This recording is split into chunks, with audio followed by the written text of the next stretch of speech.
Welcome to the Ringer NFL show. Sheil Kapadia here with Deontay Lee and Steven Ruiz. Good to have you watching on FanDuel TV or listening on Spotify. Week 12, a wild Week 12. New narratives forming, maybe. Wild endings. Who knows? Are some teams out? Are some teams in?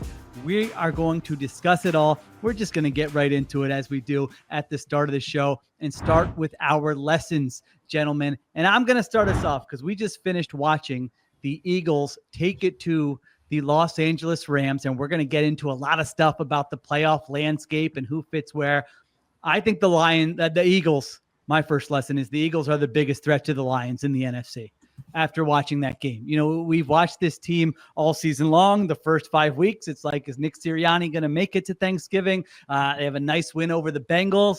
And now you look at them and what they're able to do on the lines of scrimmage on both sides of the ball. I mean, their offensive line dominated in this game, and their defensive line, their pass rush, which was something that I had concerns about, over much of the season, has really come on strong the last couple of weeks here. And then, of course, how did I not start with this guy? Saquon Barkley in this game.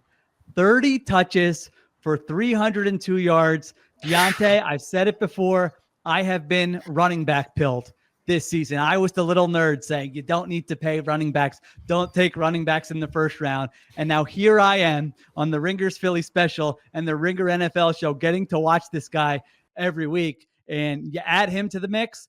I don't know. Am I crazy? Do you agree with me? Eagles are the biggest threat to the Lions, who I think are still the favorites in the NFC.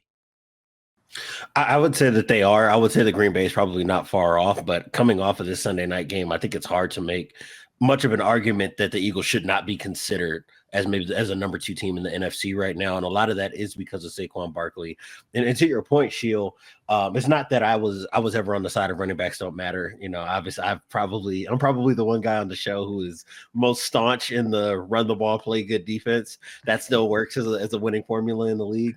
But watching Saquon Barkley, and the thing that differentiates him from so many of his peers are all the little things he can do to create space. You'll see him run up the back of a lineman, spin out, and now what would have been a 2.5-yard gain is an 8-yard gain, right? And then you get to see, and I think that this week, the Commanders game, both were great examples of how much he wears on you because every play can pop for an explosive. You just see linebackers having to overcommit, and now they're running counter, and he gets underneath for a 10 to 15-yard gain. If you try to play more downhill because he was able to get some yardage in between the tackles early in the game, you get that third quarter touchdown run where he hits the edge and there's nobody there. And he still has that gear where if he gets to top speed, there's not much that anybody can do with them, linebacker or DB.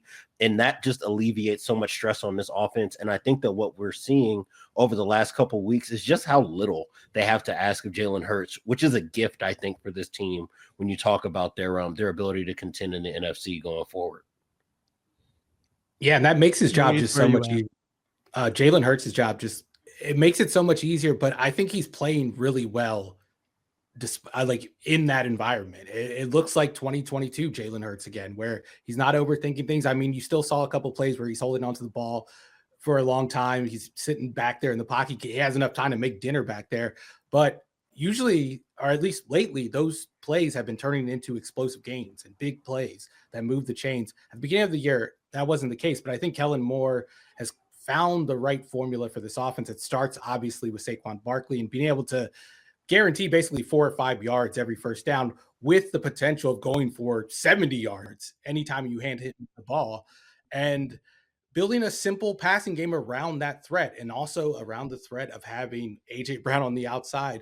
Devontae Smith wasn't in this game, and you hardly noticed it because of those 2 pillars of the offense so far this season.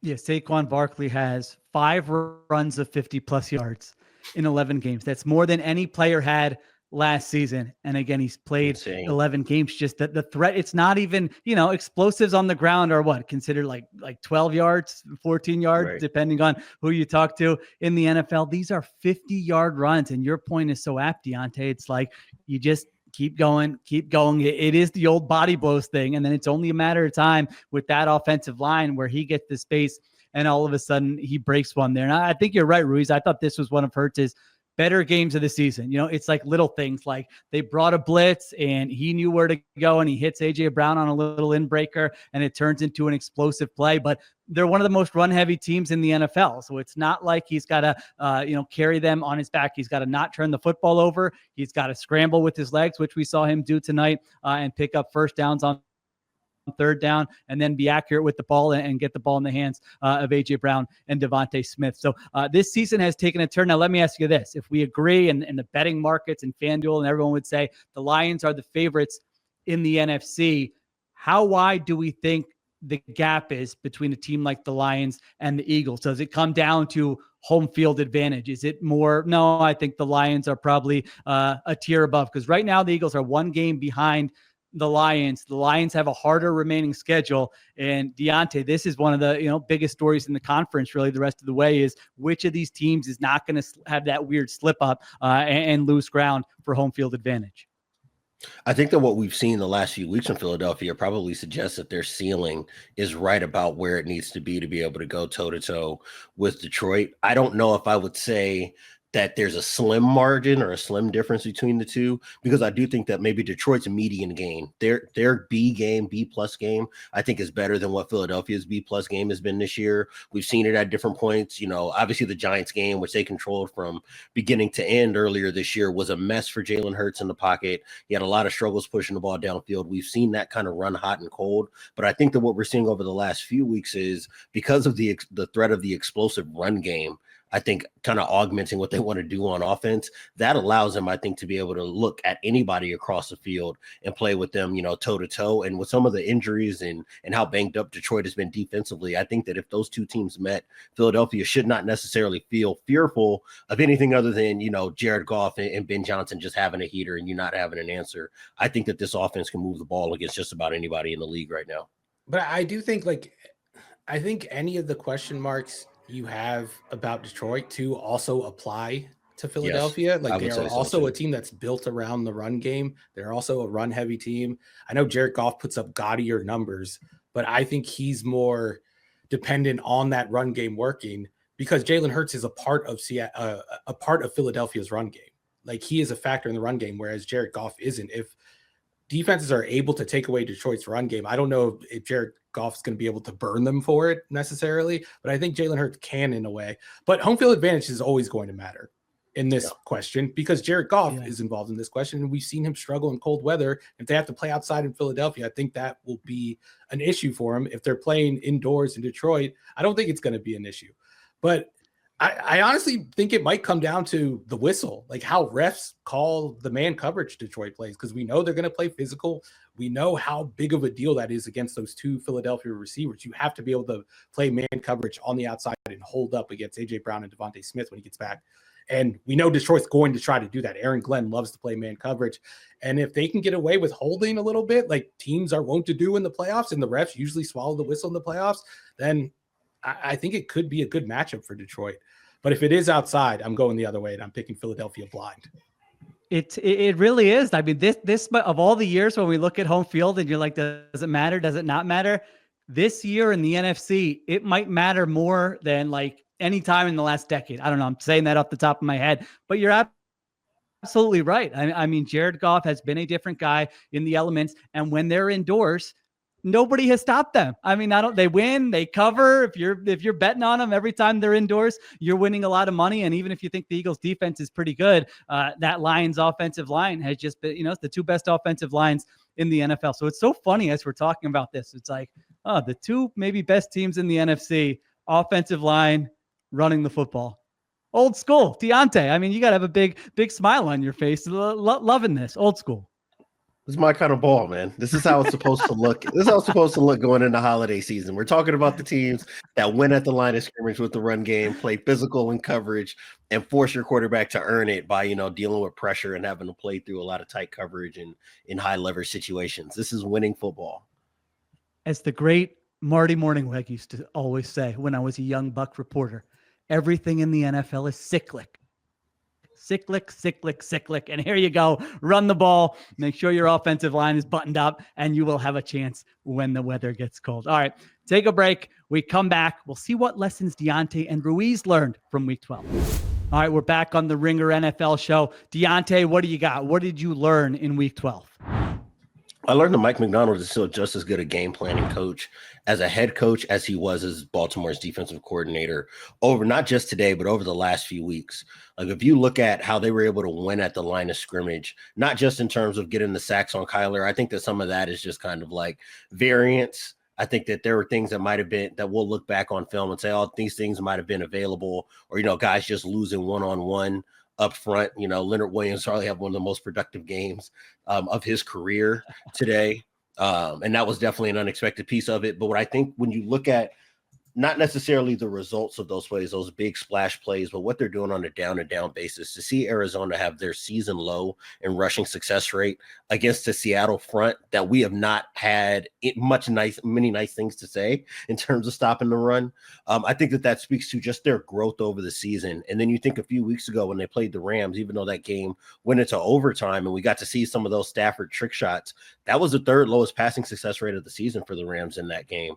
And so much of this, I think, is just the implementation of a different scheme, right? And I think that it just takes some time, like that onboarding process of, hey, we're going to give up some plays time to time, but we're not going to give up many explosives. And sometimes you've got to deal with early in the season, things may be going wrong.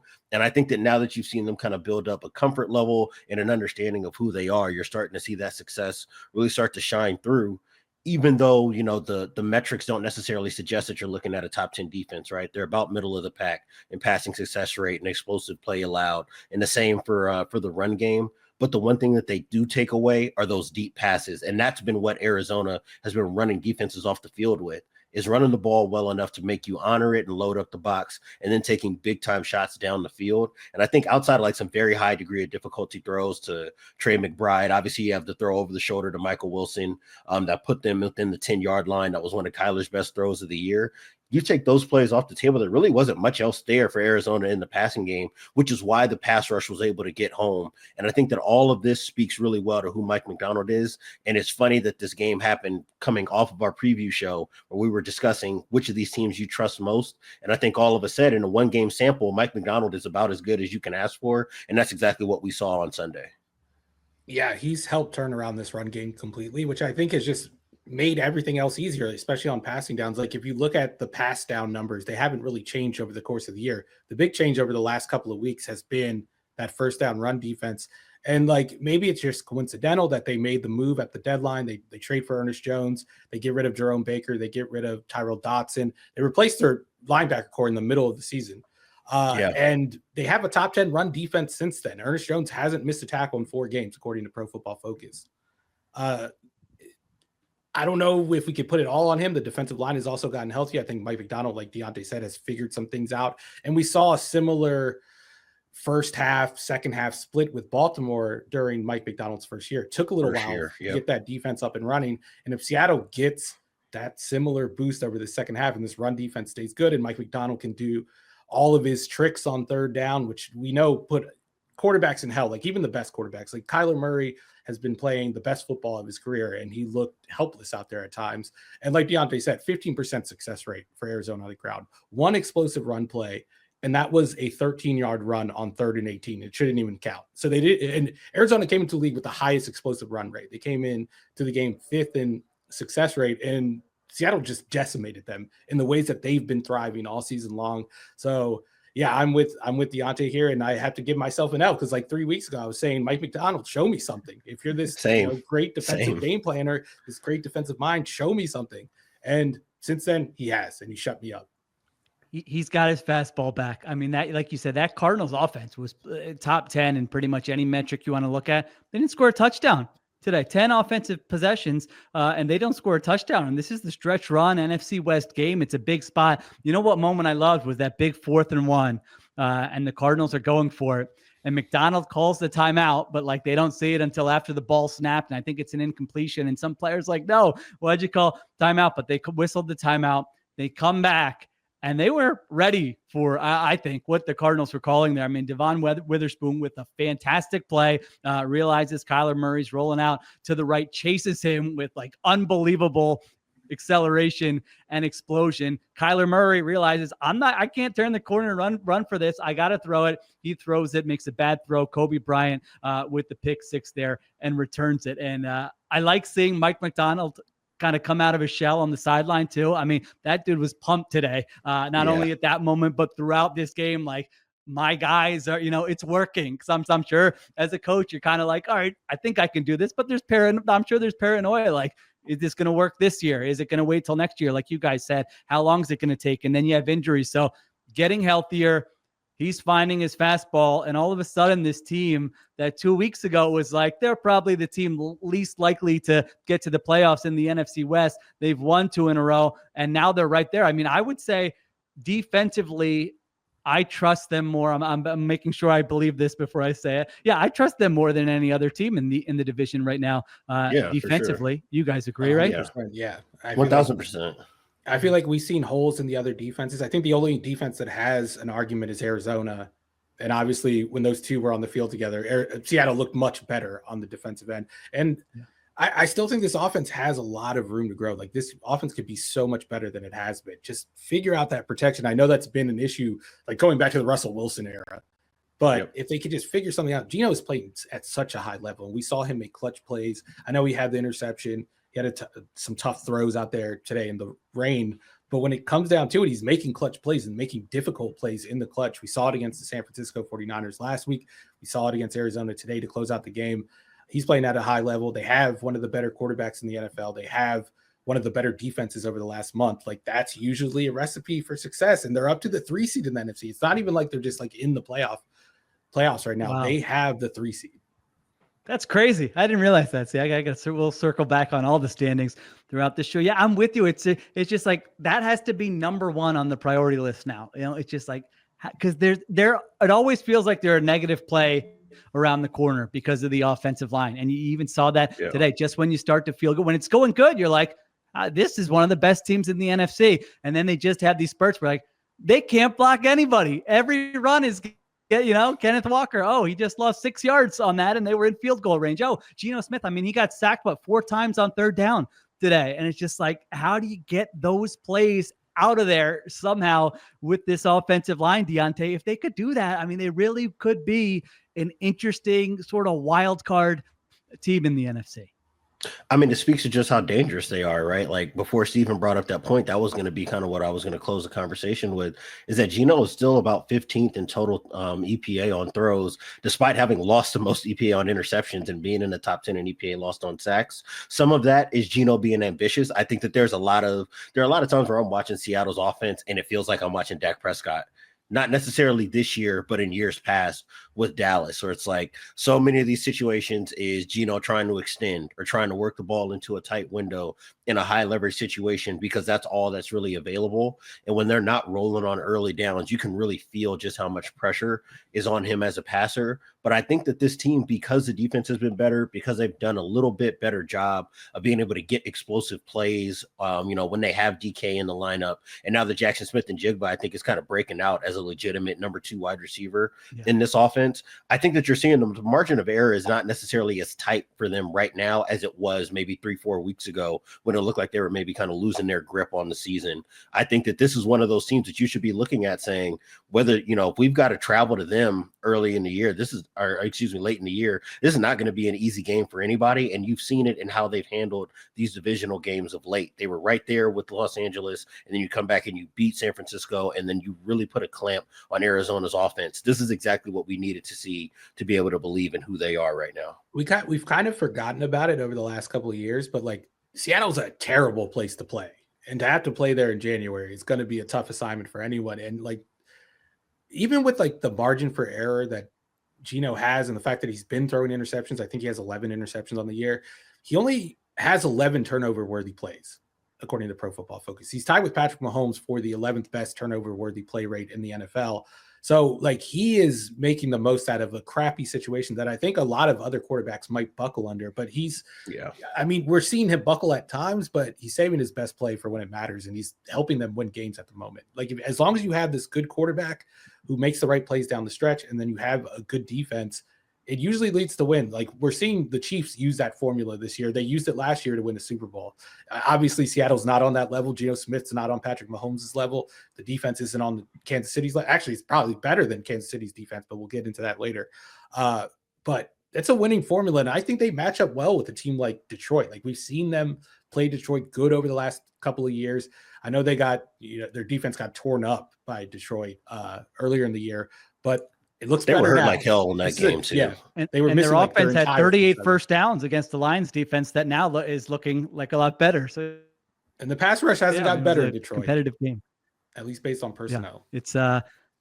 That's interesting. The Geno, I didn't really realize that about Geno's turnover worthy play. So that would suggest that he's getting a little bit unlucky in that when he makes a mistake, it's a high leverage. This is sort of killing your team type mistake, but it doesn't necessarily mean he's making more mistakes than the average quarterback. So whether that turns in the course of a season or not, who knows? Yeah, go ahead. He has 11 turnover worthy plays and 11 interceptions.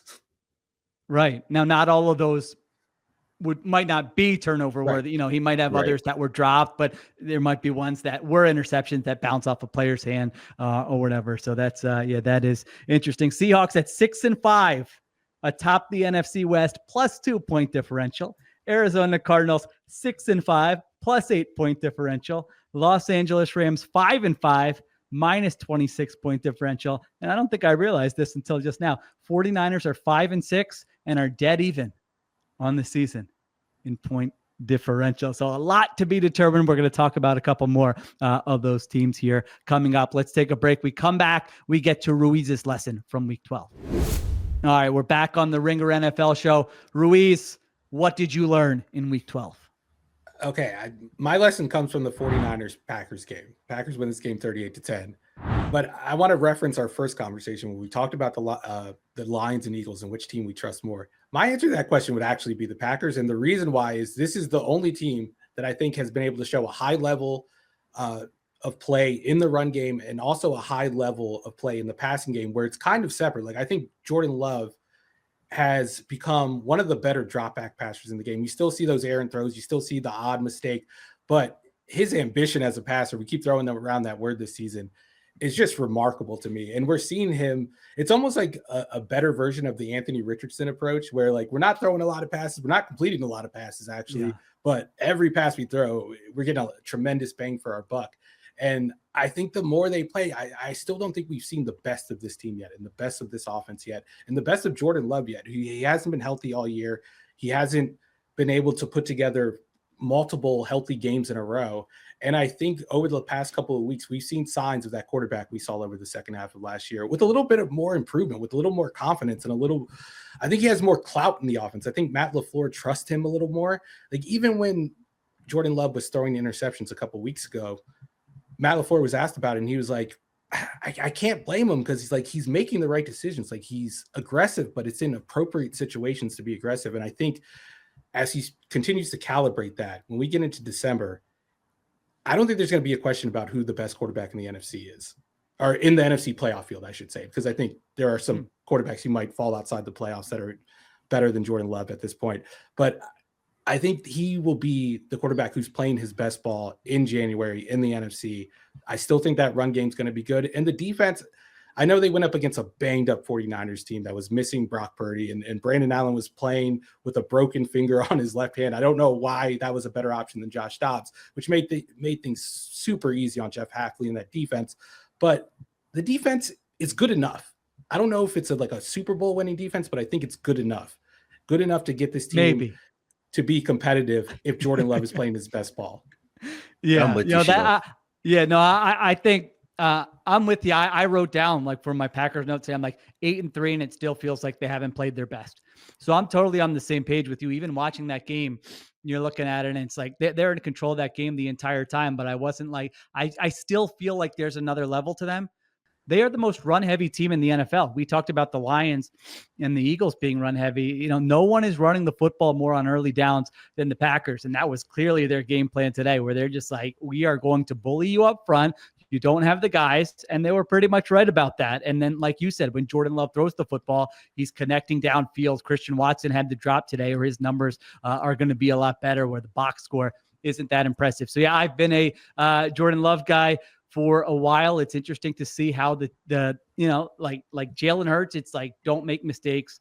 Jared Goff, it's like, let the scheme work for you. And Jordan Love, it's like his highlight package is going to look the best, of any of those guys. So it's hard for me. Now, I do have more, still have questions about their defense. I don't know when I'm going to be at the point where I feel like they're answered. We've talked about it before. They're getting a lot of their production on turnovers. If you look at success rate, I still think they're bottom 10 in the NFL. And so when I look at kind of these teams in the NFC and how they match up with one another, like if they've got to play the Lions or the Eagles, are they just going to get run all over? I mean, I think there's potential for that. Now they might be able to run, they might be able to score and keep up in one of those games. I think the Lions and the Eagles have more ways to win with their defense right now than the Packers do. I trust them more than the Packers, but I think the Packers' offensive ceiling is right there with anyone in the NFC. Deontay, what do you think? I'm with you. It's actually fun. I think I've kind of reversed course since Jordan Love has come back week by week. I think early in his return, I was like, all right, some of these ambitious throws that are going sideways, I would like you to maybe reel it in a little bit more. I think that what I've actually seen is maybe Matt LaFleur has just decided to embrace it. And you see them trying to push the ball further and further instead of trying to rein the drop back passing game in. And I think that it's paid off for the most part. You mentioned the Christian Watson drop. I mean, the margin of this game could have been a lot worse if they were able to connect on some of their earlier passing plays in the first half. And the fact that they can rely on Josh Jacobs when he's there to really just be a hammer behind that offensive line, it does kind of protect them. It gives them a good baseline to allow Jordan Love to be able to take those chances and not feel like it has to be all or nothing. That's something that we talked about a lot with Anthony Richardson, right? Is that so often you look at the Colts and they are in 2nd and 11, or they're in 2nd and 7, or you're in a 3rd and 8, and now that guy's got to be Superman, and he has not shown that he's equipped to work through defenses that way. I do think that when Jordan Love is clicking, he can actually diagnose defenses and stay aggressive in a way that very few can for guys who want to push the ball downfield as often as he does. And I think that he's surrounded with the right kind of playmaking talent and a coach that is really going to enable him and kind of empower him to take those chances every time they're available. So I probably shouldn't be surprised that they were able to put this game away so quickly. And even if I do have questions about this defense, and I'm with you, Sheil, and me not totally being a believer in what they are and what they'll look like against contenders this year, I do think that Jordan Love just might be good enough to where it only matters but so much. Yeah, he's one of the few quarterbacks that doesn't let the defense dictate how aggressive he is. Like even like a quarterback like Patrick Mahomes has let that happen. He's one of the lowest quarterbacks in ADOT. He has one of the lowest ADOT, I should say, in the NFL right now. It doesn't matter how you defend Jordan Love. He's pushing it downfield. He had a 12 ADOT today against the 49ers. But my pushback against the Lions point and how the defense matches up against the Lions and the Eagles, we've seen them play those offenses. They played Detroit in week 9 and they gave up 4.7 yards per play. They gave up 0.04 EPA per play, which is positive for Detroit, but it's not a Detroit game that we're used to when they're ringing up 50 points a game. So they've competed with both of these offenses that they've gone up against. Now, the Philadelphia game was in week 1 in Brazil. I don't think that game really tells us much about either team's ceiling or how they're going to play in January. But 3 weeks ago, we did see them be competitive against the best offense in the NFL, and maybe the best offense that we've seen in a couple decades. And the good news is we get a rematch between the two. So we'll have a lot more information going into the postseason. I think it will be easier to answer the question, which team in the NFC do we trust most? Yeah, they're 8-3. So they've got Vikings are still right there, 9-2. And the Lions, of course, are 10-1. So right now it's looking like the Packers would be looking at a wild card spot unless they can jump both those teams. But like you mentioned, they still have an opportunity to face the Lions there. So yeah, they're going to be there. There's no doubt about it. They're going to be a very fun team once we get to playoff time. All right, we take a break. We come back and we are debuting a new game for the Ringer NFL show in week 12. We'll do that in a second. All right, we're back on the Ringer NFL show. A little game this week called Cooked, Contender, or Playoff Pretender. The idea is simple. We are focusing on teams that lost today, and we're trying to gauge a little bit about where are we with each of them. Are we panicking? Is it over? So cooked means it's over. See you next year. Not your year. You're not making the playoffs. Contender means all right, you might have lost today, but we can still see you playing on championship weekend, which if you're playing in championship weekend, it means you obviously have a chance to win the Super Bowl. Playoff pretender, that's in between. Like, all right, you still got a shot to get into the tournament. Maybe you're like the Saturday afternoon game or something like that, but we're not really taking you seriously as a contender. So we've got 3 teams we've got to talk about, see what level of panic their fan bases should be after what transpired in week 12. And the first team is a team we've talked a lot about this year, and that is the San Francisco 49ers. They lose 38-10 to the Green Bay Packers. No Brock Purdy, no Trent Williams, no Nick Bosa, no Charvarius Ward. They have 11 first downs in this game. That's the fewest in any game under Kyle Shanahan since he became the 49ers head coach. Ruiz, let's start with you. What do you got? Cooked, contender, or playoff pretender for the San Francisco 49ers, and why? I'm not quitting this team. I'm sorry. I know how bad it looked. They're only 1 game back of first place in the NFC West. There's a very good chance this team makes the playoffs. I know some playoff models have them at only 11%, at 15% to make the playoffs, but Seattle's schedule is tough down the stretch. They still have tough games. They play the Packers, they play the Vikings, they play the Rams, who I think, the record isn't great, but I do think they're going to be a competitive team.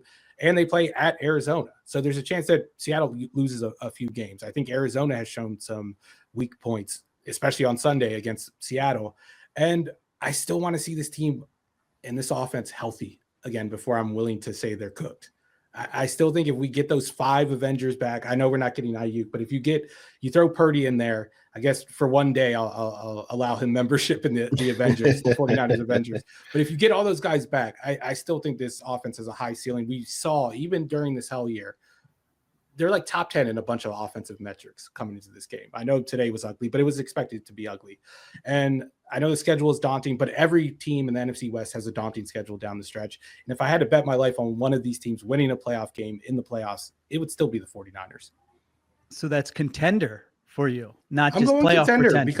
Because if they do hit their stride come January, I think they have a chance to go on a run. I think every team in the NFC has weak points, has exploitable weak points.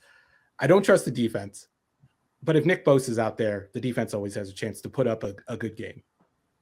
I hate to agree with you, Ruiz, but I can't quit him either. I can't quit him. Listen, you get to the Super Bowl, you earn a little bit of, credibility, where until I really need to just say, see you next year, I'm not going to do it quite yet. And Deontay gave us all the numbers on the Friday show that they're still operating like a top 8, top 10 offense. When you look at it now, obviously the big concern is, are you getting healthy? You are going to Buffalo next week. You have it. Who is lining up? Who is on the field against Josh Allen in Buffalo in week 13? But I'm with you. They're 1 game out. They're 5-6. No one's run away with the division. They don't need to necessarily win the division. If you get a wild card spot, I have them as contender because I think if they actually do get in, they're going to be dangerous. Like, to me, there's no playoff pretender with them. They're not going to be who cares? The Niners are in the playoffs. No, if they get in, this is a dangerous team that can make a run. The odds, you said good chance to make the playoffs.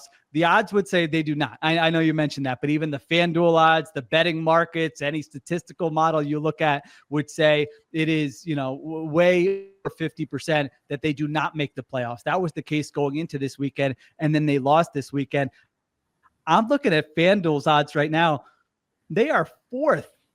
They have the worst odds of any NFC West team to win the division at plus 600, which I think is kind of nuts right now. All right, Deontay, are you putting us in our place, or is this a clean sweep and we're all brainwashed by Kyle Shanahan?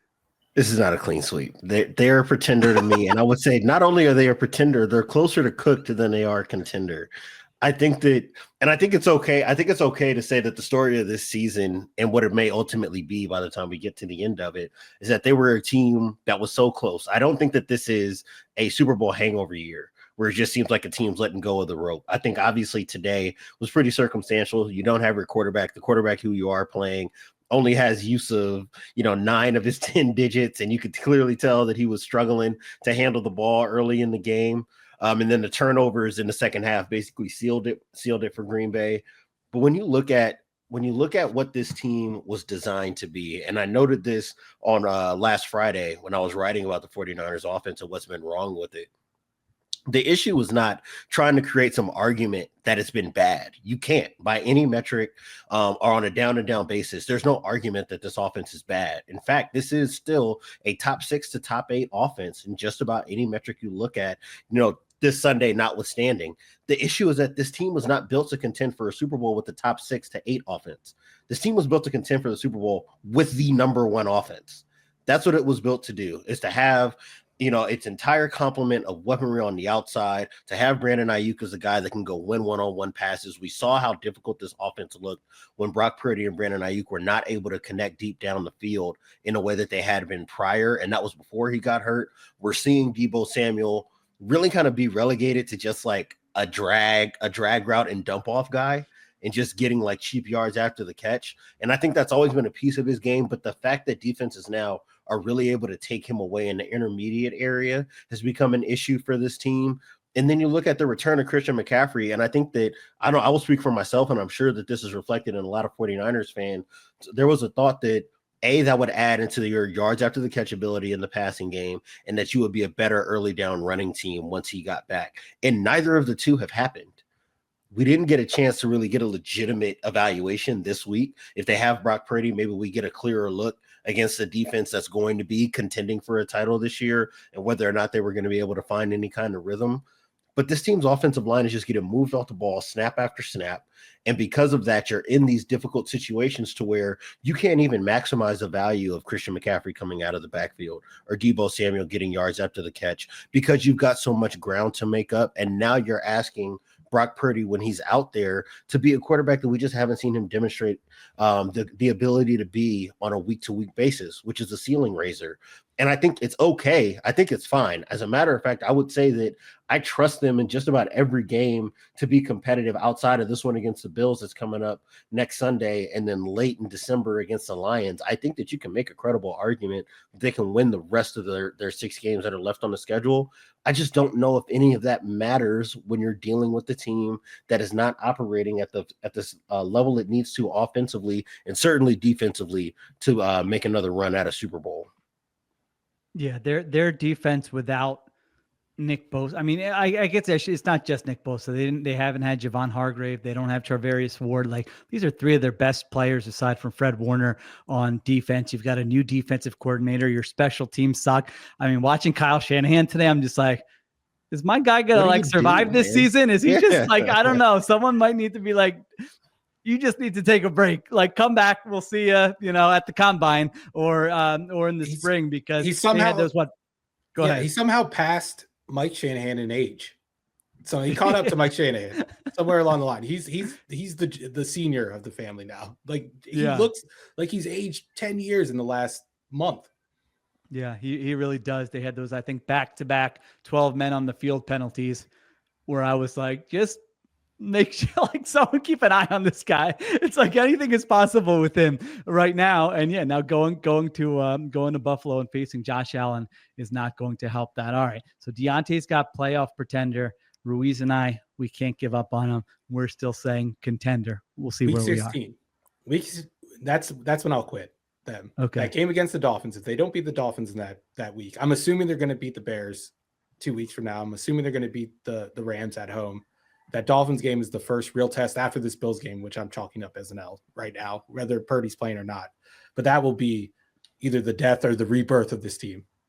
Yeah, let's see who's on the field next week, the week after. I mean, that really is a big aspect of it. What kind of team are they able to put out there? All right, take a break. We come back. We get to our next team.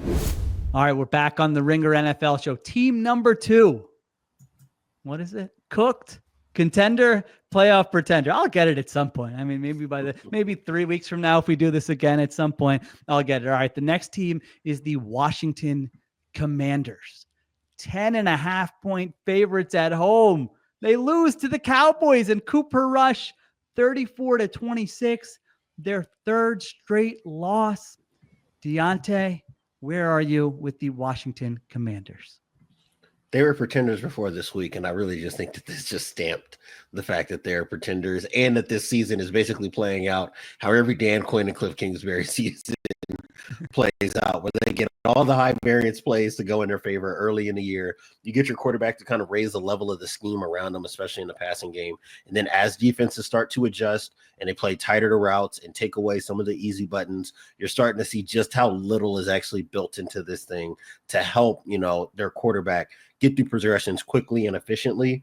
And then I think just today was a day of just kind of like the wheels coming off for this defense. There's really no excuse for Cooper Rush to look as good as he did. The special teams were bad. I'm sure we can get into all of the ending of this game in detail for Washington. And this was against a Dallas team that was also not that great on special teams today either. But I just think that things are kind of falling apart, so to speak, on schedule. I think that all of the flaws that we've seen in this team, or we've been trying to identify in this team from the beginning of the season, are starting to come home to roost. And it doesn't mean that this is a bad year. I think I've said this in the power rankings. I've said it on the podcast.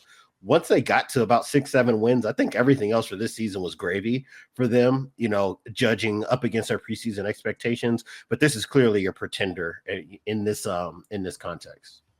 So you can still see them making the playoffs, though. I think that they'll make the playoffs. I think they banked enough early season wins, and they've got, they got the Titans, they've got the Saints, they're going to see the Cowboys again. They've got Atlanta. So I think that 4 of the next 5 games for them, they should feel like they can at least compete in, if not win outright.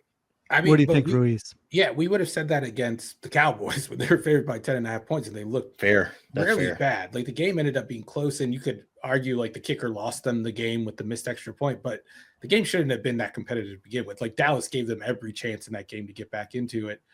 And honestly, I feel like the kicker is kind of getting a bad rap. Like the only reason they were even close in that game is because he hit a 51-yard field goal. For some reason, Washington took it on second down. Did you guys see this? Like the drive before they tied the game. I don't think I realized it was on second down. No, they spiked the ball on first down with I think it was 1:48 minutes left. They're down by 10 points, and they take the field goal on second down, a 51-yard field goal too. The kicker had missed an extra point, and you're relying on him to make a 51-yard field goal to cut it to 7, and then it almost worked out because the Cowboys went 3 and out, and then they forgot how to tackle on the Terry McLaurin 86-yard touchdown. Oh, right, because they needed the field goal and the touchdown, so they said get the field. Okay, yeah, but points early. Yeah, normally you do that when you're a little closer, not at 51 yards. Yeah, and when there's like 30 seconds left, not 2 minutes left. It was an insane decision, but it ended up working out, I guess. But then obviously they missed the extra point. But I think the schedule is a little harder than Deontay is letting on here. Like the Titans, they should be able to beat the Titans next week, but the Titans just upset the Texans in Houston. Then they play a Saints team that has played better since the coaching change. I don't know how sustainable that is, but the offense looks a little better. The defense looks a little better. And then Philadelphia, Atlanta, and then this Cowboys team on the road that just beat them. There's a chance they can miss the playoffs. My pick is pretender, and this team is a Hail Mary and a 4th down conversion in Cincinnati away from having a losing record right now. But like Deontay said, we shouldn't lose sight of what this team's expectations were before the season and what the barometer for success was. And we're seeing that. Like Jaden Daniels struggled once again, but down the stretch, he played really well. Like played he helped really well them in the come fourth back. quarter. Yeah, a lot of good drives, like 3 good drives in the fourth quarter. So I'm still optimistic about him. I haven't been optimistic about the longevity of Kingsbury's offense. So I'm not terribly surprised that it's kind of fallen apart when they started to fall apart on first down. But this isn't the season that I think they envisioned after 2 months. Yeah, they sort of look like the team that it was like, best case, like going into the season, you looked at the offensive line and the pass catchers and Cliff Kingsbury, and I was like, Jaden Daniels is not going to have a good rookie season. It's not going to happen for them. They're going to be one of the worst offenses in the NFL. And I think a lot of that stuff is just catching up to them. I mean, the offensive line issues, certainly a couple of weeks ago against the Eagles, and even you saw that in this game today. The pass catchers, when Terry McLaurin is lining up at left wide receiver on 80% of the snaps, and the defense knows exactly where he's going to be on every pass play. And it's like, you're the only team that is still, why are you still doing this? Did you not learn from when you were last in the NFL? How is this still happening here? And then you look at who else is he going to throw to. And then, the Daniels, and I'm a big Jayden Daniels fan, but the frame, and then you wonder the injuries, the hits he's taken throughout the course of the season, because his accuracy is not maybe what it was the first 4, 6, 8 weeks of the season. And then there's Cliff Kingsbury. He's getting the questions in the press conferences that your teams fall apart in the second half of the season. Well, can you be more specific? So all these things are adding up, and they've lost 3 in a row. And right now they would be the last team in at 7-5, but the Cardinals are behind them 6-5. The Bucks are 5-6. The Rams are 5-6. The Niners are 5-6. And then Ruiz mentioned the Saints. Maybe there will be other teams in there. So they're in a good spot where you would think, all right, if you can kind of, revert to being some version of the team we saw earlier this season, you've still got a great chance to get in here. And their odds to make the playoffs are -188. So the, betting markets say they should get in, but I just don't know what kind of team this is going to be down the stretch. Like you said, you lose. The final score here is not indicative of how they played. The final box score of 412 yards is not indicative of how they played. They were down 20-9 with 5 minutes left against what's been mostly a, lifeless Cowboys defense and a lifeless Cowboys team this entire season. And then you get the 86-yarder to Terry McLaurin. But again, those are high leverage plays that you can't count on every week. So if you're a Commanders fan, I'm with you guys. Zoom out. But at the same time, if your season ends by this thing going in the tank and your offense looks bad and your quarterback doesn't look like he has answers because the coordinator's not, very good, and you don't have a great supporting cast, you're going to get to January and be like, now what? All right, hopefully we'll build this up in the offseason and it'll look better in 2025. So yeah, it's not a Jayden Daniels thing, but you look at everything else and they are a team I have my eye on, because I do think maybe the floor is a little bit lower after that hot start than I initially anticipated. All right. Speaking of which, the third team we got to get to. Oh, wait, I didn't get. Yeah. Okay. So we all had Pretender there. So good shot at making the playoffs. Don't think they're going to make noise in the playoffs. Also a chance they don't make the playoffs. All right. This last one, the Houston Texans, 7.5-point favorites against Will Levis, Brian Callahan, and maybe the most irrelevant team in the entire NFL. And you lose 32-27 to the Tennessee Titans. So this Texans team, I think they've underachieved offensively, specifically for much of the season. We've talked about that. You look at it right now, the Texans in the AFC playoff picture, they're 7-5. They're still leading in the AFC South, but I don't think anyone would look at this team and think, all right, I like what I see recently. They've lost 3 of their last 4 games here. Ruiz, where are you with the Houston Texans? I mean, I guess technically because they're in the AFC South, we have to consider them at least pretenders. They're going to make the playoffs. They're tied with Buffalo for the biggest margin in their divisional race at 4 games. They're 4 games ahead of second place. So they're not going to miss the playoffs. But for all intents and purposes, they're cooked. No, they're only 2 games now. The Colts are right. The Colts are 5-7. Colts are 5-7. Oh yeah, that's good. Yeah. I was looking at the wrong standings, but yeah, they're 2 games. But they swept those games, right? So and they swept those games. They have the tiebreaker, so they're a shoe-in to make the playoffs, even if it ends poorly here. But this result was very concerning. Like you said, the score, they lost by 5 points, but it could have been by more. Like the Titans didn't play well. The Titans gave them every chance in this game to win it. Will Levis throws a terrible pick 6 that only Will Levis could throw. The Titans give up a big kick return on the first play. They give up a touchdown pass to CJ Stroud on the first offensive snap of the game. They have a fumbled snap. I don't know if it was on Levis or on Tony Pollard. They have a muffed punt that the Texans recover. They lost the turnover battle and still won this game kind of convincingly. The Texans had to really fight to take the lead in the fourth quarter. And by the way, can I say something? No more. They shouldn't allow onside kicks after safeties. The Texans take a safety at the end of this game. It was 3rd and 17. CJ Stroud kind of pulls a Dan Orlovsky. I don't know if he did it on purpose or not, but it would have been a smart move if he did, because it really gave the Texans one last shot at getting the ball back and tying the game, perhaps, or taking the lead, perhaps. But obviously they didn't get the onside kick. But this team's problems on offense are just, I don't know how you fix them. The run game is still non-existent. Another terrible game on the ground. CJ Stroud is obviously pressing. He threw 2 more picks. He has 4 multi-turnover games after having only 2 last year during his rookie season. The defense, I thought, was partly to blame for this loss, even though the offense looked so bad. The Titans really preyed on their aggressiveness and how they play downhill, like the signature style of the DeMeco Ryans defense. They hit a long touchdown on a double move. They hit Okonkwo on, they had to do like a fake sweep action and then hit him on the other side of the field, and he's in wide open space. They're running trap plays in the run game, draws, screen passes. It was all working. Like I thought Brian Callahan did a really good job in this one and outcoached DeMeco Ryans, which is not something like you could say about the Texans' opponents before this week, but it just shows the margin. You couldn't have said about the Titans in any game this season. At any point in the year. Right. That's a good point.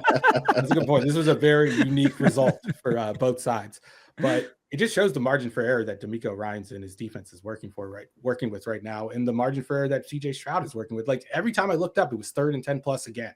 And that's been a recurring theme for him. 3rd and 15 plus, 3rd and impossible. Even on a 3rd and 19 in this game, in the 4th quarter, he hits Tank Dell right on the hands and he gets dropped. So even when he's playing superhero in those situations, it's not always working out. And then we're starting to see cracks in his game, especially with his decision making and accuracy over the last couple of weeks. Yeah, I think that's fair to point out. This is I think the last like 3 to 4 weeks is the first time where I'm like, all right, remind myself that success is not linear, or improvement's not linear in the NFL. You have a great rookie season. It doesn't mean your second season's going to be better than the rookie season. And I do think he is having issues this year that I did not anticipate. It doesn't mean I don't believe in Stroud. I think Stroud's going to be awesome, but it's like, all right, he's got stuff to work through. The setup in Houston is probably wearing on him a bit, but just stuff like missing throws where it just felt like last year, like he was the least likely quarterback in the NFL to just have accuracy issues. And you're seeing him miss throws this year. You mentioned the decision-making. Deontay, this team is 30th in offensive success rate, ahead of the Cleveland Browns and the Indianapolis Colts. I mean, it's insane. How is that? How they had 12 first downs today. The Niners had 11 first downs with you 9-fingered Brandon Allen or whatever you were mentioning about him earlier. They had 12 first downs. CJ Stroud's fingers were all working as far as I know today. I mean, I don't know how to explain it with this Texans team, whether it's offensive line, coaching, quarterback having some bumps in the road, maybe all of the above. But this team right now is 7-5. They've got the Chiefs, the Ravens, and the Dolphins on their schedule still. This could be one of those weird division winners where they win it at 9-8, but they're not the team we thought they were going to be coming into the season. I mean, they're definitely not the team that I thought that they would be coming into the season.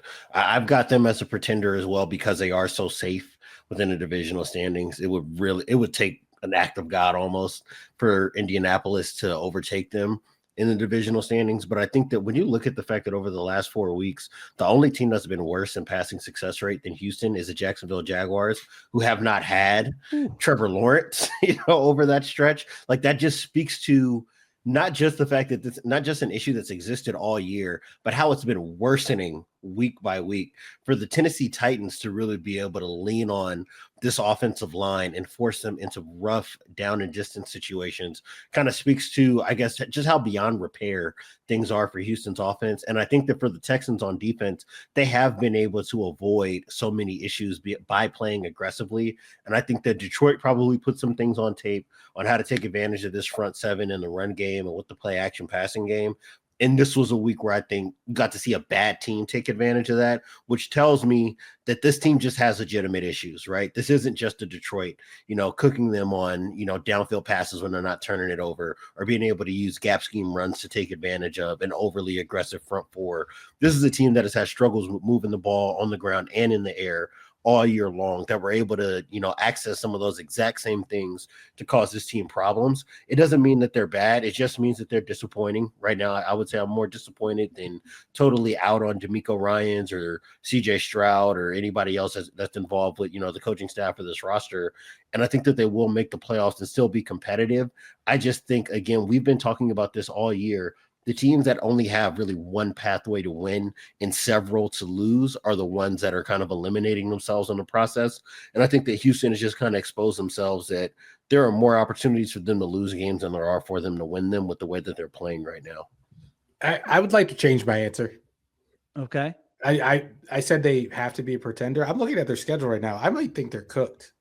like compare their schedule to Indianapolis's schedule, especially if Trevor Lawrence gets back next week, which I think is still up in the air. I doubt he'll play, but I think there's a chance he will. They play Jacksonville before their bye, and then they get Miami, Kansas City, Baltimore, and then this Titans team that just beat them. Now, meanwhile, Indianapolis has gotten past most of their difficult games. Indianapolis gets New England, Denver, which is a playoff team right now, but I still think that Indianapolis could beat them. Then Tennessee, the Giants, and then Jacksonville. Like, you can make up a 2-game deficit in that with those 2 stretches. I don't think it's out of the question. Colts are plus 1,000 to win the division. Texans are minus 950. So if you like that, Ruiz, at our next break, maybe log on to the FanDuel app. There you go. We are. With how hot he's been this year, that one might actually work out for him. I went 1-2 today, though. I jinxed myself because I said I said I'm putting a lot of faith in Gardner Minshew holding the Broncos. And I was talking about the Broncos going under 23.5 points. And I was like, well, I guess I don't have to worry about Gardner Minshew unless he throws an interception. Threw an interception, gave Denver a short field. They score a touchdown. They get a punt return on the other half of the field, and then they go over. That's right. Ruiz had Broncos under, what was it, 23.5? Was that the number? Under 23.5 points. They go over that in their win against the Raiders. The one thing I'm still hanging on to a little bit for this Texans team is like, I like the quarterback. I like the wide receiver 1. I like the coach. I like the pass rush.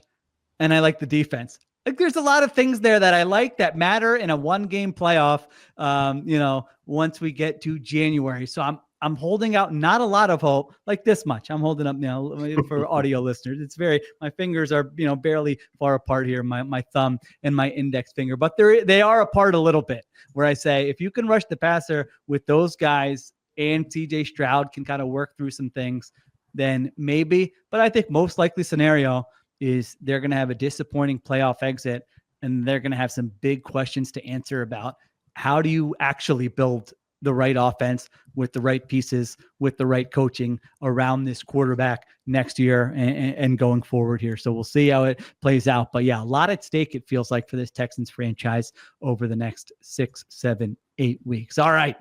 Hopefully I enjoyed that. What do we think? Thumbs up? It's fun to say. You guys should try saying it. You don't have to say it on air, but when you're just hanging out at home later, it's fun to say cooked, contender, playoff pretend. Like, you can do a little chant, Deontay, do it with your son or something. It's pretty fun. It's pretty fun to say. All right, I think it was a success. Maybe we'll bring it back in future weeks. There's a lot of these teams we got to talk about. Where do we take them seriously or not? So that will be a lot of fun. To everyone watching on FanDuel TV, thank you. Appreciate you watching there.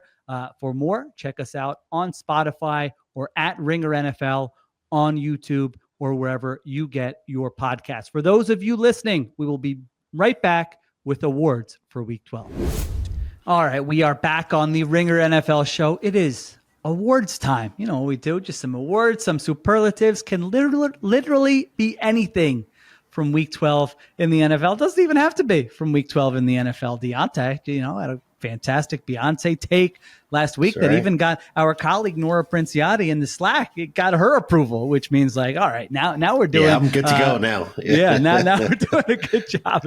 All right, Ruiz, start us off. What is your first award for Week 12? All right, I'm going to give Caleb Williams the Brian Flores Seal of Approval Award. He passed the Brian Flores test, and I think he deserves more credit for doing this because of how in control he is before the snap of the Bears, the Bears offense. He's calling out the protections, and I thought he did a fairly good job of doing that. And when the Vikings did get free pressures on him, or unblocked pass rushers on him, he made them miss for the most part. Like, Andrew Van Ginkel had a hell of a day trying to catch Caleb Williams. And I think at the end of the game, it might have been in overtime, Caleb gets rid of the ball, and then Van Ginkel gives him a little shove from behind. It doesn't get called by the ref. It wasn't like big enough to warrant a penalty flag, but you could tell it was a little bit of frustration because he couldn't tackle this guy all day long.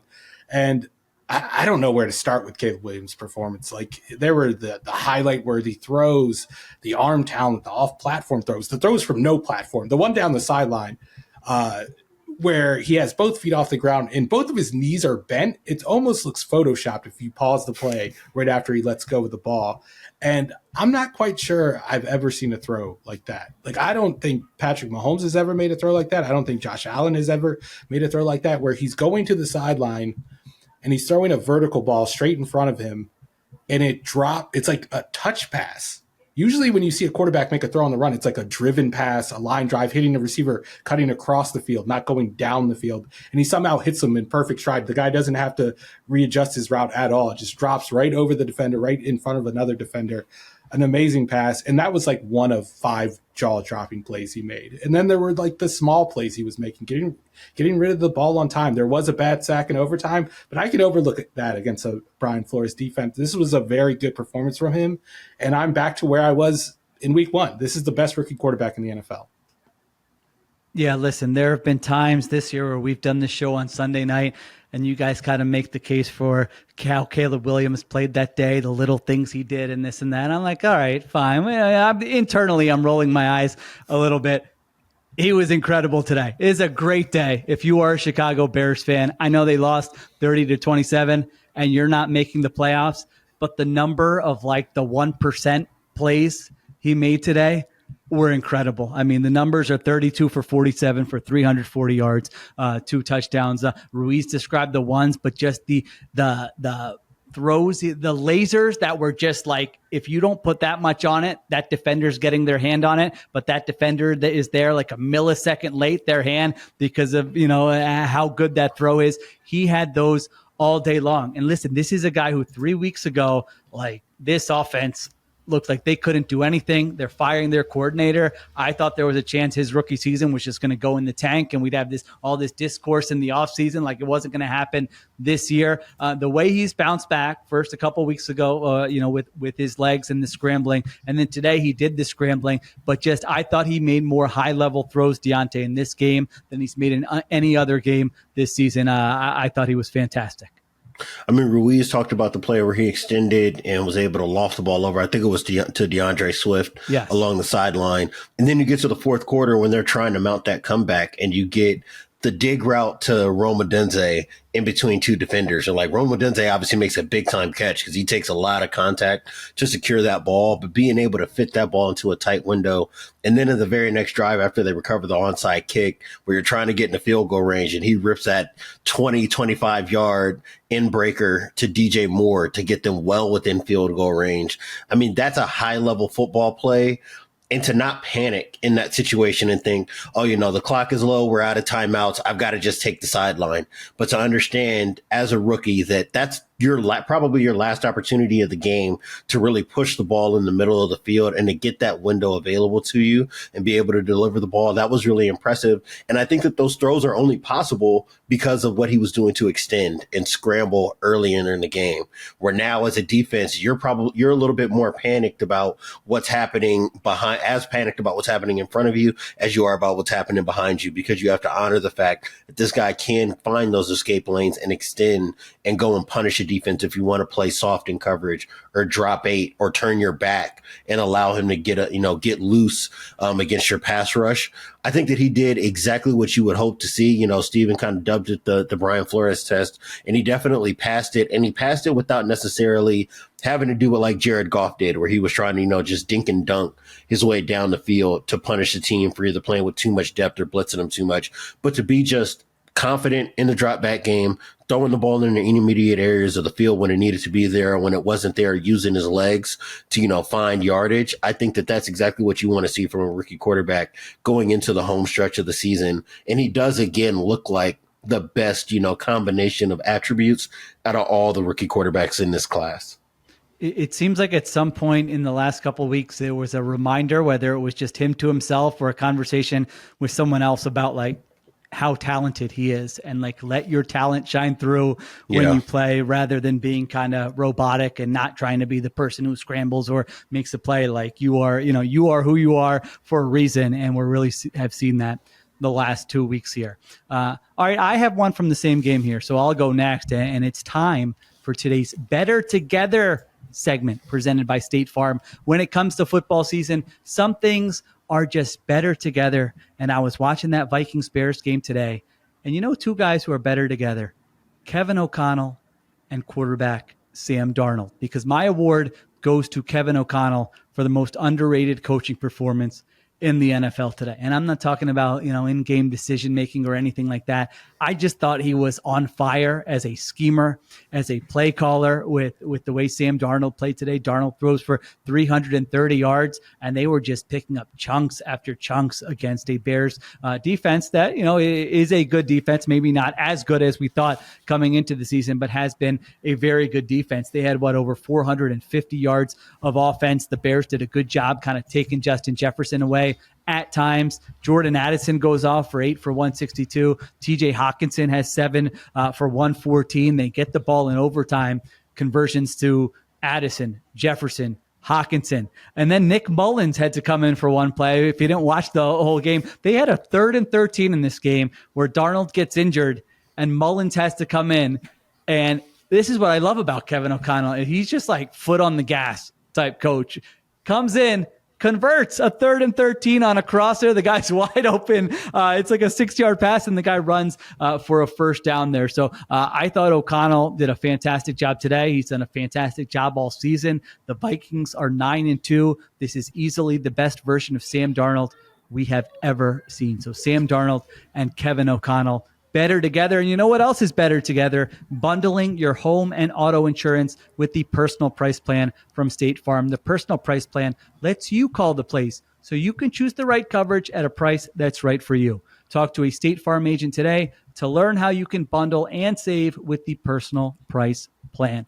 Like a good neighbor, State Farm is there. Prices are based on rating plans that vary by state. Coverage options are selected by the customer. Availability, amount of discounts and savings, and eligibility vary by state. All right, Deontay, what do you got? What's your first award?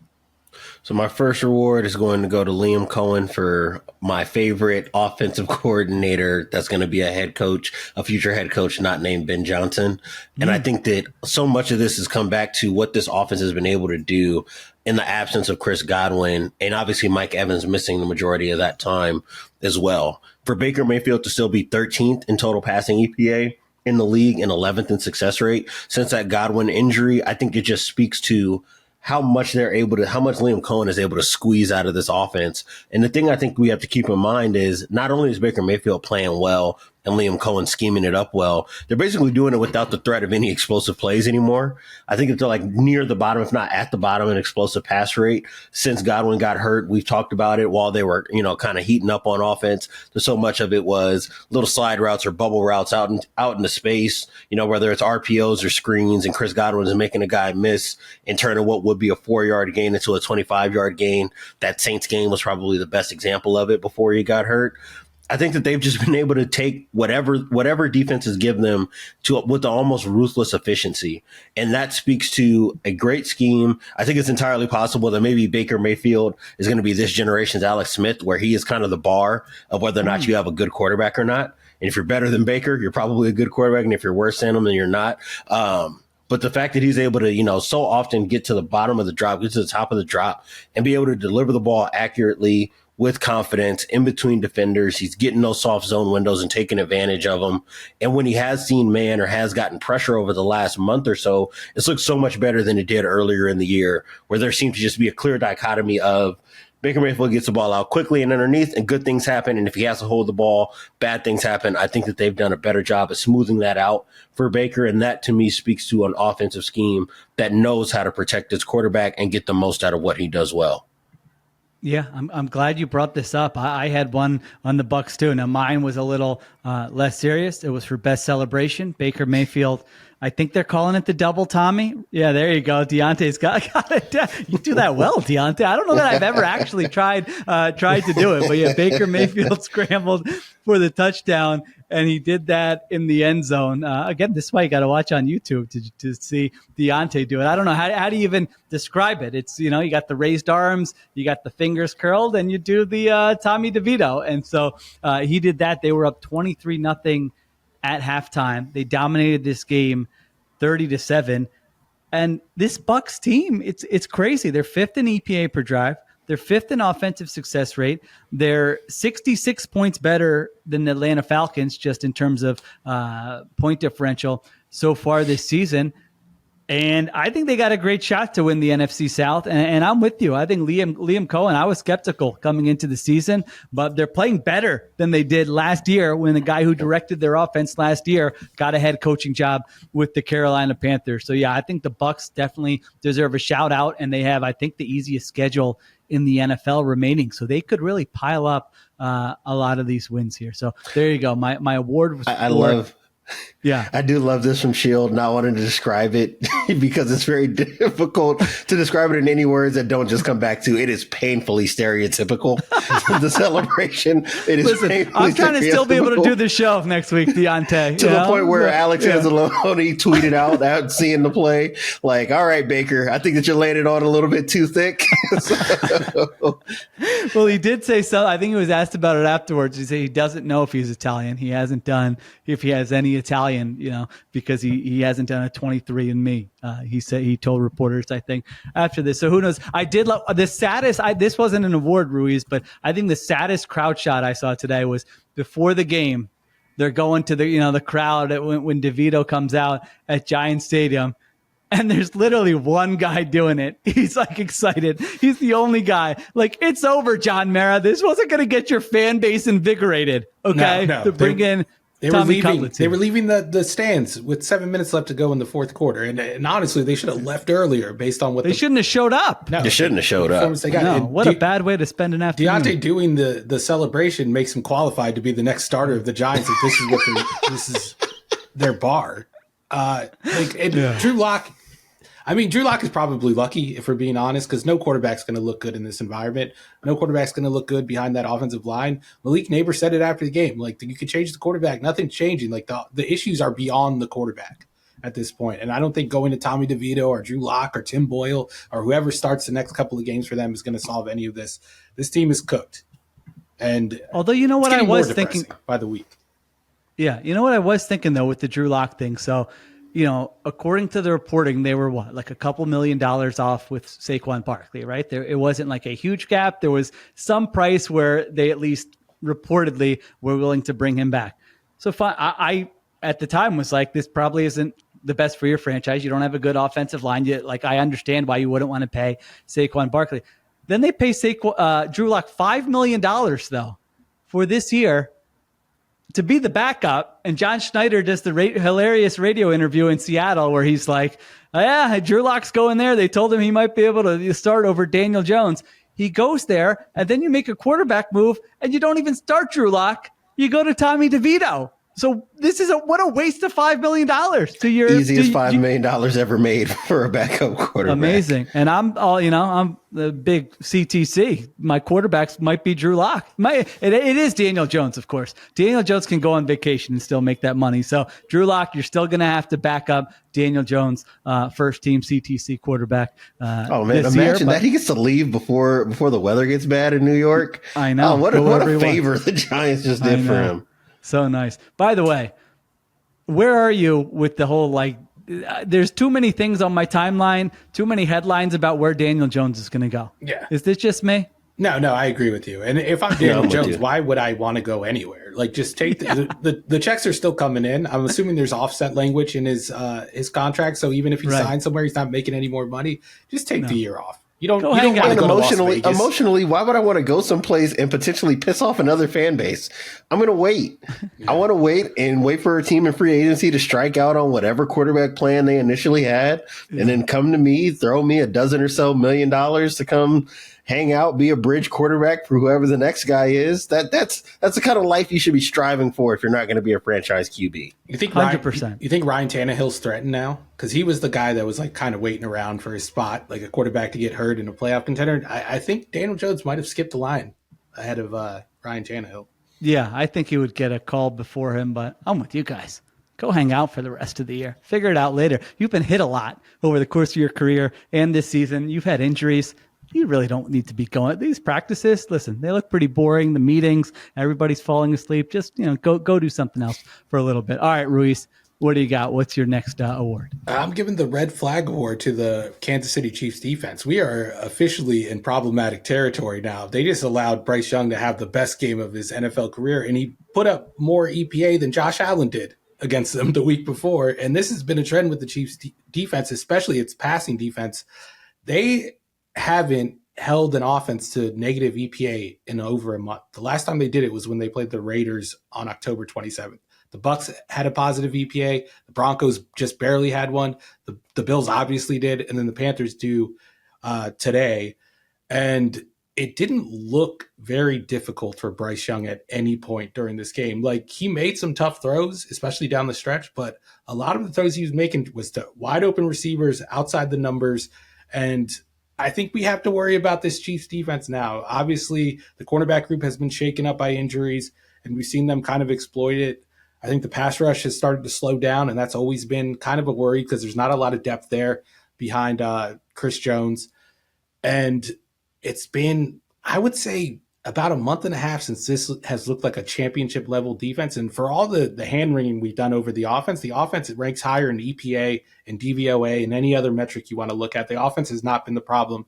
It's been the defense of late. And if this team doesn't win a Super Bowl, it might end up being the defense's fault, which is something I didn't think I would be saying 2 months ago. Yeah, one of the wildest outcomes of the day. Bryce Young goes 21 for 35 for 263 yards and a touchdown, brings the Panthers back. They end up losing 30-27. But again, the Chiefs were 10.5-point favorites. We just talked about the Commanders. This ended up being, a little bit of a coin flip game here. I mean, you look at the yardage. Panthers had 334. Chiefs had 391. So it wasn't like a totally fluky thing here. Neither team had a turnover in this game. So yeah, you're probably right. Anytime I'm rooting for Bryce Young. I've said this before because he seems like a great guy, and I hope he has a nice long career where he can, be cashing them checks too, maybe as a backup quarterback in the future. But usually you look at a Bryce Young box score under yards, and the first number is not 2. So that's the first thing that caught my eye. Like, I think there's been very few of those in his career. So he throws for 263 yards. Chiefs, 8 of their 10 wins have been one possession games, 7 points or fewer. Yet here they are, 10-1. We will continue to talk about them. All right, Deontay, what do you got? What's next? All right, so this is my last superlative of the night, and I'm calling this the Found Your Calling Award, and I'm giving that to Davis Webb, who is the quarterback's coach of the Denver Broncos, for the development that he's done with Bo Nix over the last month or so. I think that Sunday might have been maybe the best reflection of Nix's development so far this year. And he's had some really good games. Obviously, the Falcons game was probably the one I think is just most explosive, most impressive when you look at the box score.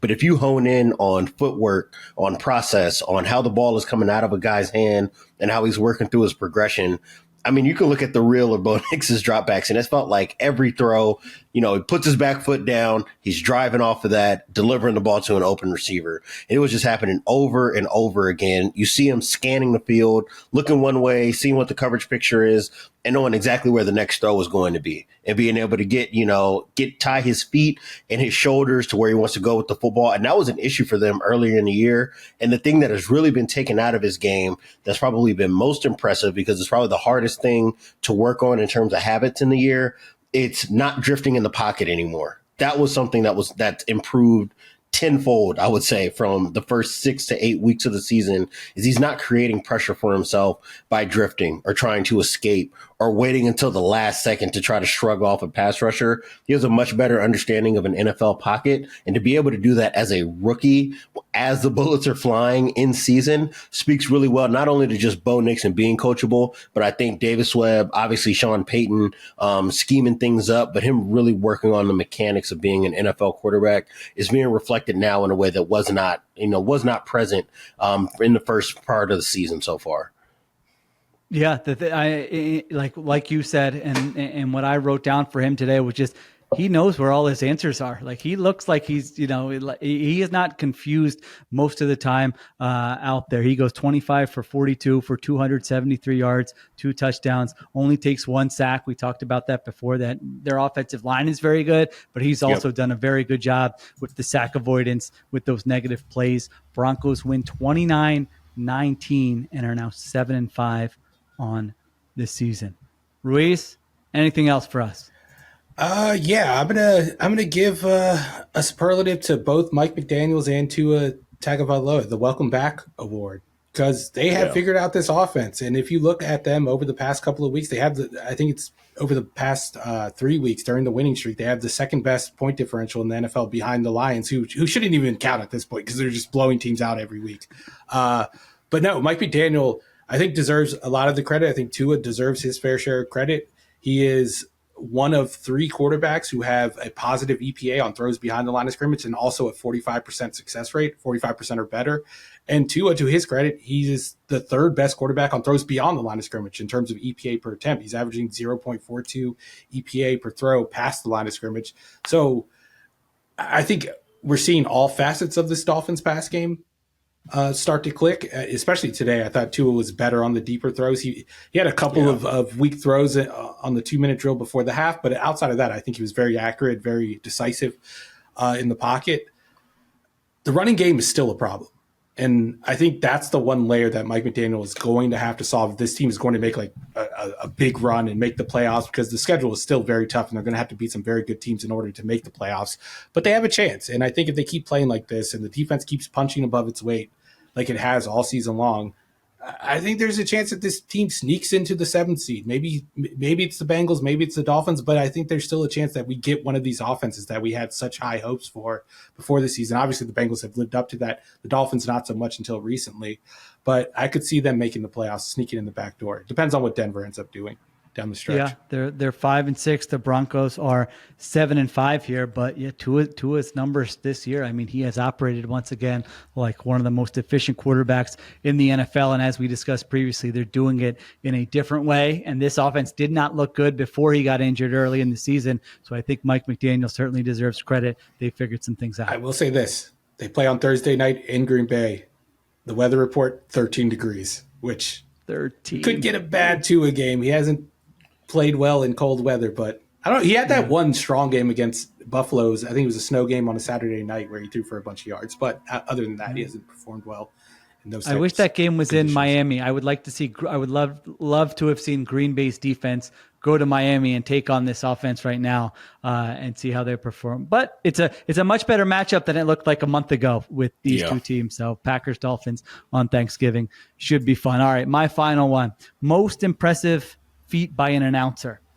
Adam Amin and Mark Sanchez during the Kobe Bryant Seahawks, the Seahawks defensive backs returned the Kyler Murray interception for a pick 6, and they made it through that whole thing. I think someone double check me on this because I was flipping around a little bit. I think they got through it without saying crotch or crotch grab the entire time. He did the Marshawn Lynch as he crossed the goal line. And I'm always curious, how are they going to describe this? My daughter would say, where the sun don't shine or something when a guy gets hit there like Saquon did in the Sunday night game. Or I'm always curious how they, what are they going to say when a guy like hurts his, tailbone? All right, how are we labeling this? So I think they got through that whole thing. Even the penalty there, and there was no mention of crotch or crotch grab there. You two seem riveted with my last award.